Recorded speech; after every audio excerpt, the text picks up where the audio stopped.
قصة يأجوج ومأجوج تدور حول قوم مفسدين حبسهم الملك الصالح ذي القرنين بسد ضخم بين جبلين لحماية الناس، ويعتبر خروجهم علامة كبرى من علامات الساعة، حيث يفسدون في الأرض ويقتلون، لكنهم يهلكون بنار إلهية بعد أن يأتمروا عليهم.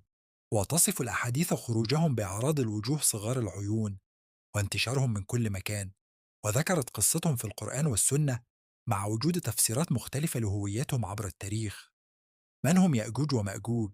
هم قوم من بني آدم، وصفهم النبي صلى الله عليه وسلم بأنهم عراض الوجوه صغار العيون صهب الشغاف، ومن كل حدب ينسلون كأن وجوههم المجان المطرقة. كانوا يفسدون في الأرض ويقتلون، وقيل إنهم يأكلون الناس أو يفسدون الزرع وكل شيء.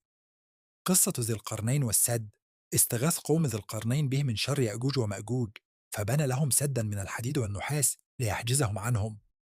يقول الله تعالى في القرآن أنهم سيحاولون نقب السد حتى يأذن الله بخروجهم،